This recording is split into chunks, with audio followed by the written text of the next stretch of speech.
こんにちは。第6回です。ついに PC 版に突入。これまでとは比べ物にならないぐらい向上している画質にも注目です。最初に使うキャラは、アイアイ。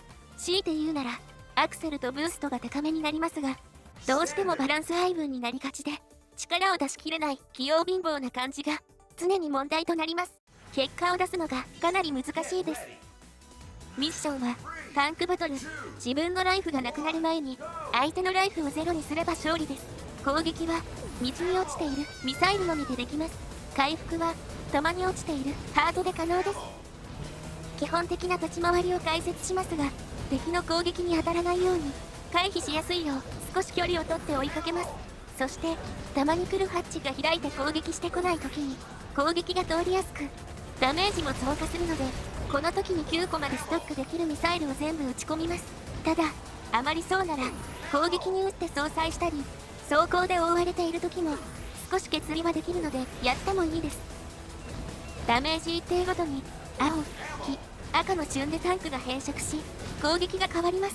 それぞれのパターンに慣れておきましょう。早速木のパターンですね。遅めの球を飛ばしてきますが、距離を取っていれば回避は問題ないです。個人的にはむしろ青の方が障害物多くて難しい気がします。ミサイルを撃つときは地形に注意。上り坂とかだとうまく当たらないことがあります。できる限り直線に突入してから撃ちましょう。次は赤のパターン。一列に壁を出してきますが、穴が開いているところを通るかミサイルで壊して通ります。とりあえずミサイルぶつければ確実にノーダメージでやり過ごせるので一番優しいですね。落ち着いて対処しましょう。そういえば逆走して攻撃すればこっちから一方的ではと思う人もいるかもしれませんが、これはできません。実はタンクと一定距離以上離れると強制的にミッション失敗になります。回復や補充に専念するとしてもタンクは常に視界に入れるぐらいにしましょう。他のコースがありますが、やることは全く同じなので動画で扱うのはここだけにします。立ち回りを参考にしてみてくださいね。クリアです。勝利演出とボート飛行機のプレイを少し、その後必殺技を見て次に行きましょう。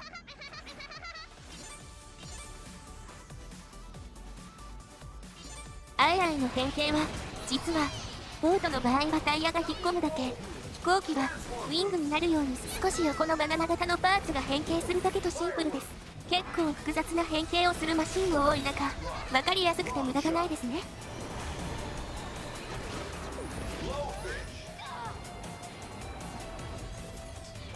必殺技はバナナシュート。ホーミング性能付きのバナナを一番近い相手に投げます。当てやすく使いやすいですね。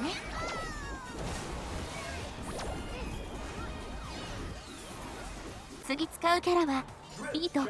ジェットセットラジオの主人公ですね。ハンドリングがなんだかんだ高いと思いきや、一部のカスタムでは最低値まで下がります。得意不得意がはっきりするのである意味使いやすい。ミッションはドリフトチャレンジ。コース上にある線の上でドリフトするとタイムが回復。うまく操作してタイムを切らさずにゴールしましょう。このミッションではハンドリングが優秀なキャラはもちろんスピードが遅いキャラも有利です。なぜならドリフトしている時間に応じてタイムが増えるからですね。早く抜けるのは損しやすいです。もちろんドリフト不要な地帯は時間が無駄なので素早く抜けましょう。線から出そうな時はアクセルをオフにしたり切り返しをしてうまくキープです。線に従って動けていれば遅くてもクリアは十分可能ですので、この先2つで綺麗に通って稼ぎましょう。最後が少し長いストレートですので急いで抜けるとタイムオーバーになりやすいです。変形からゴールまで約5秒必要です。しっかりトランスフォームブーストもしておきましょう。厳しいことを言いますが、こればかりは従って動くだけになるため誰でも簡単にとはいきません。とにかく練習あるのに動きを参考にしてみてくださいね。必殺技は悪魔のサウンド。ボタンを押すと周囲を攻撃です。レッツプレイ。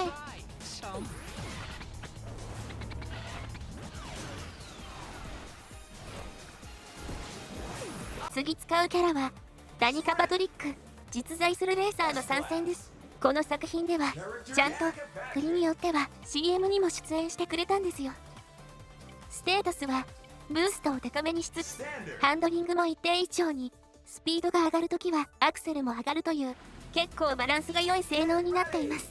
さすがプロレーサー。マシンは、ちょっとタイヤの多いフォーミュラーマシン。彼女はいろいろな車種でレースしてますが、フォーミュラーにも乗ったことがあるのでぴったりですね。彼女の経歴についてフルで語ると、ミッションの尺に合わないので大まかに言いますが、北米のインディカーにて、女性として初の優勝者、優勝してない年でも上位入賞は当たり前のような戦績を持っています。そのため、とにかくメディアムが引っ張りだこだったようですね。ちなみに、現在はレーサーを引退しており、2018年が最後の活動年でした。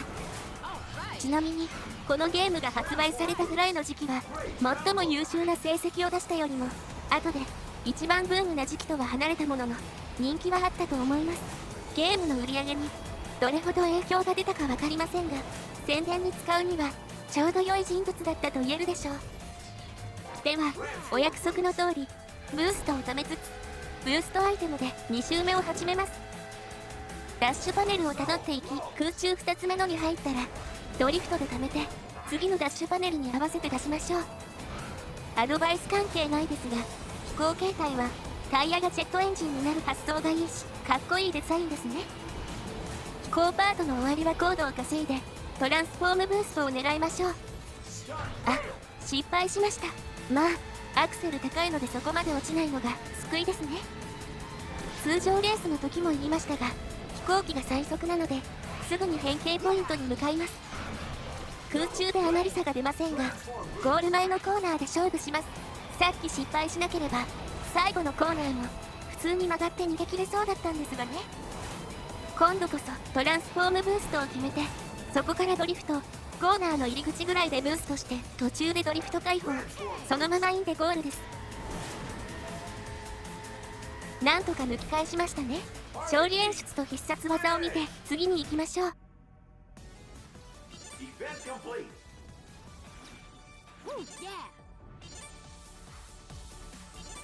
必殺技はファイヤーホイール。燃えるタイヤを前方に2発発射、誘導なし、壁で少し反射とよくある技なのですが、他よりも速度が速いのが特徴。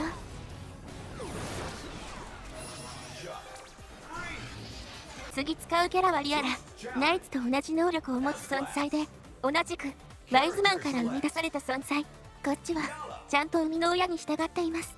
ナイツとは性格が正反対で、嫌っているため戦いを挑んできます。ステータスはナイツとほぼ同じですが、カスタムによってはわずかにどこかの数値が一つ違っていることも。ナイツと同じく自分自身が変身してマシンとなります。乗っているのはグッドル。原作だと鳥に乗っていたんですがね。時間に余裕があるので、エーシスの車形態の元ネタ、デートナ USA についてお話しします。アーケード原作の作品、体感筐体としては、これまで紹介した作品と比べて、いまいちなものの、三吉さんが歌う各コースの楽曲や、ダメージシステムによりピットインしながら走る耐久レースのようなデザインで客を引きつけ、人気になりました。独特の雰囲気から人気を保ち、家庭用の作品も多く出たものの、いわゆる1作目基準のものばかり。また、ライセンスがあったので、徐々に移植もなくなりました。特に、2作目の移植は、アウトランの時についでに話したように、25年かかりました。一応、海外だと日本未発売の作品もあって、どこかで輸入されることに期待ですね。ちなみに、その作品の楽曲だけなら、音ゲーのマイマイに移植されて、国内でも聴くことができます。現状動きがないですが、海外の限定作品に加え、25年越しの2の移植を見るに、忘れられたわけではないのでしょう。新しい作品が見れる日も近いかもしれません。ダッシュパネルをたどっていき、洞窟で落下するときは、降りて、すぐのところにダッシュゾーンがあるため、トリック1回でもいいです。その先は、どちらのルートも通れます。どちらに行っても、ブーストの持続難易度が変わらないため、ミスしにくい外側に行くのも手です。ただ、外側から来た場合は、坂から浮き上がった後にトリックを2連続でやる必要があるので、苦手な人は注意。最後の段差は、右側に降りれば、実はパネルで加速できるのでトリック不要です。この動画では、左に行った上にトリックミスってて大変危険ですので、真似しないように。その先はドリフトとトリックでブーストをつないでいきます。ブーストアイテムをゲートの手前で使いましたが、正直どこでもいいです。不安なら最後まで持っておいてもいいでしょう。あとは洞窟を抜ければ終わりです。スタート地点通過時にブーストアイテムももらえますので、ここまで来れば大丈夫でしょう。勝利演出と必殺技を見て次にと言いたいのですが、リアラは必殺技では飛行形態にならないため、飛行状態だけでやるミッションを一つ攻略してしまいましょう。次のミッションはリングレース。今のブーストチャレンジと似たようなルールになっており、時間が尽きる前に全てのゲートを通過しましょう。ブーストアイテムは5個通過するごとに補充されます。一見順路が分かりにくいように思えますが、ちゃんと道を表すように線が出ているので、それに従って動くといいでしょう。そのためハンドリングがある程度高いキャラが望ましいです。また遅すぎると普通に時間が足りない場合があるため、スピードもある程度欲しいステータスになりますね。リングを通れなくても大丈夫。強制終了やペナルティでタイムが引かれることはないものの、リングの連続通過がなかったことになるので、また5個通らないとブーストアイテムがもらえません。無視するにしてもほどほどに。また飛行機状態のためリスクブーストは使えます。通り道に障害物がある場合は使ってみましょう。とりあえず大きくコースアウトする場合を除いてはできる限りブーストアイテムを使って速度を落とさないようにする。時には右スティックのトリックで時期をずらしてリングに入るようにするのも大事でしょう。ちなみにリングチャレンジは経験値稼ぎにも有用で、ミッションは最大4人まで同時参加可能。1人でもクリアすればクリアボーナス経験値が入り、1回が長くて1分半程度で終わるので、ソロプレイ中もコントローラーをつなぐとお得です。これでいろいろなキャラのカスタムを素早く解禁できますね。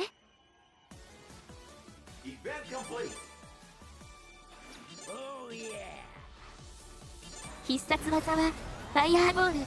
火の玉を前方に投げます。ホーミング性能があり、なかなか速いですが、1回ごとに隙が大きいので敵が多いと使いにくいです。次使うキャラはメタルソニック。今回も DLC で初回パッケージに付属するコードを入力するとアウトランビーチとともに手に入りました。ちなみに今は日本版だとストアがサービス終了した関係もあってか入手不可能ですが、 Xbox では広報互換のおかげで普通に個別販売されております。今から遊びたい人は Xbox がおすすめですね。ステータスは無駄のない配分となっており、さらに初期から1000カスタムが解禁。欠点は強いて言うならナックルズほどではないものの、バランスゆえに特化点がなく、一部のコースかつカスタムの相手には厳しいことも。ちなみにステータス1000解禁については特典のようなものなのですが、設定がうまいこと作られており、勝利を前提として作られた高性能なロボットだから最初から完璧な状態という理由が公式サイトに書いてあります。今回のミッションはブーストレース。アイテムが存在せず、代わりにダッシュゾーンが大幅に増加したコースでのレースです。アイテムがないからこそ自分のミス以外では減速が起きないので、最高速とブーストが高いカスタムが有利。アクセルの必要性はありませんね。コースは青の空賊島。以前と違って処理落ちもないし、いろいろな場所を通りますが、 PC 版のグラフィックの美しさがよく表れていますね。あ、ぶつかったけど当たり方がそんなに致命的ではなく、ブースト直後で助かりました。そういえばこのメタルソニックで PC 版以外でプレイできるキャラは全て紹介完了となりました。新規参戦は1人だけも多いですが、やっぱり全体的に主人公とライバルかヒロインが選ばれるパターンが多くなりましたね。よく言えばキャラごとのマシンデザインや頭身の統一性はあるのですが、悪く言えば前作のようなお祭り感が減ってしまいました。統一性といえばで話したいのですが、実はマシンが変形するときにパターンあることに気がつきましたか？一つは煙に包まれて変身するパターン。アミーゴ、ムサシ、エージス、ナイツ、ミリウス、ラルフがこれに該当しますね。特殊能力を使っているとか、そもそも別のものに入れ替わるパターンとも言えます。それ以外の作品は全て自然な形で変形してます。綺麗な変形が多く見どころですので、気になる人はぜひじっくりと見てみてくださいね。必殺技で変形すると見れないって？それは勝手なお楽しみですよ。ほら、メタルソニックは全形態ちゃんと見せてますから。ちなみにクロスワールドでは社会自体がそのままで磁石で変形させるおもちゃを思い出すように状況に合わせてタイヤやウィングが着脱します。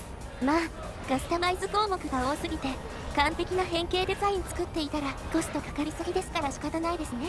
でもこの作りだとおもちゃも案外いけるかも。トランスフォームドのおもちゃは発売されてたんですが、こっちは変形機構を作ってあるのに車形態固定でしたので、その当たりリベンジできたらいいですね。特に危なげなく終わりそうです。やっぱり速度が出るキャラなら妨害がない。このルールでは強いですね。勝利演出と必殺技を見て次に行きましょう。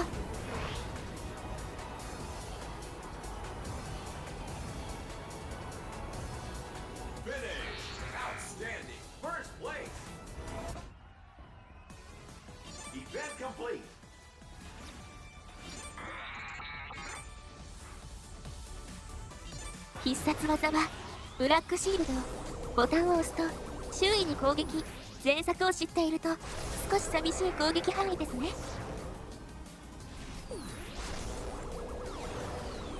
このパート最後のキャラは葉月亮。 DLC としては一番遅い参戦となり、 PC 版の発売からしても1年後、トランスフォームド自体が出てからは2年も後になります。ちなみに日本版は発売が遅く、この時期には日本版も発売。開発がもう少し早ければ、せっかく日本に縁があるキャラなだけに入れ込めた可能性も高かったと思うと残念ですね。ステータスはメタルソニックに近い感じで、とにかく無駄がない配分です。さすがは最後にやってきた DLC というだけはある強さですね。マシンは各筐体を操縦するというとんでもない設定です。車がアウトラン、ボートがハンドン、空中がスペースハリアーです。よく見ると画面には普通にそれぞれのゲーム画面が映っていますが、これだとどうやって運転してるんですかね。ちなみに全てシェンムーの中で実際にプレイできるゲームが元ネタエーシスがアフターバーナーじゃなかったら、飛行形態はアフターバーナーの方が似合いそうでした。ちなみに超細かいネタなんですが、前作の時に解説したようにシェンムーはもともとサターンで制作されてたゲームです。それに合わせて設定を拾っているのか、今作での量のカスタムはサターンになっています。これはあれドリキャスじゃないのと思った人も多いんじゃないかと思います。ちょうどコースが以前紹介できなかった作品のとこなので作品紹介。バーニングレンジャーはセガサターンで発売されたソニックチーム制作のアクションゲーム。その名の通り消防隊のような役割の救命チームを操作して人々を助けて災害を止めてクリアを目指します。原作は地味に高いソフトですが一応持ってます。ただごめんなさい、ジャイアントエッグとともに積まれています。高いだけにきっといい作品なんでしょうから手をつけたいのですが、現状がこれですからね。他にもサターンのセガゲーはたくさん積まれてます。楽曲は結構有名な作品でボーカル曲3つがあり、うち2曲は三吉さんが歌っているんですよ。ちなみにもう1曲は佐々木智子さんです。このステージで流れているのはエンディングテーマの方ですね。オープニングより知名度がないとは思うのですが、ソニックチームは好きなのか結構他のゲームでも流れることがあります。ただセガ自体はオープニング推しなのか、ライブイベントやサンバでアミーゴ以外の音楽ゲームに採用するときは必ずそちらになります。こっちももっと使ってあげて。オープニングがわからないって炎のエンジェルでわかりますかね。そんな感じで楽曲だけが生き残っている作品ですが、声優さんは当時で豪華と言われ今でも現役バリバリの人が多く、ボーカルも元気なのでリメイクとか新作もあってもおかしくないですよね。まずは移植でもどうでしょうか。では勝利演出と必殺技を見て終わりと言いたいのですが、こんなに作り込まれた筐体を見ないのはもったいないということで、必殺技の後ボートと飛行機形態をスタート演出と少しだけ動かしてじっくり見せます。必殺技はフォークリフトアタック。乗るんじゃなくて2機を振り回します。確かに飛べない機械だからこうするしかなかったのか。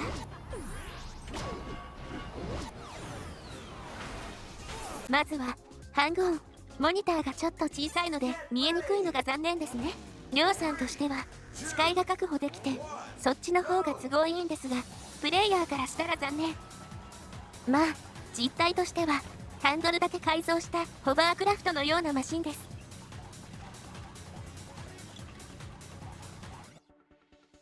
スペースハリアーです。多分一番でかい。ゲーム画面から筐体の細かいとこまでよく見えます。これは嬉しい出来栄え。ご視聴ありがとうございました。次回が PC 版限定キャラたちを紹介して最終回となる予定です。参考になった、楽しめた方はぜひチャンネル登録と高評価もよろしくお願いします。それではまた次回お会いしましょう。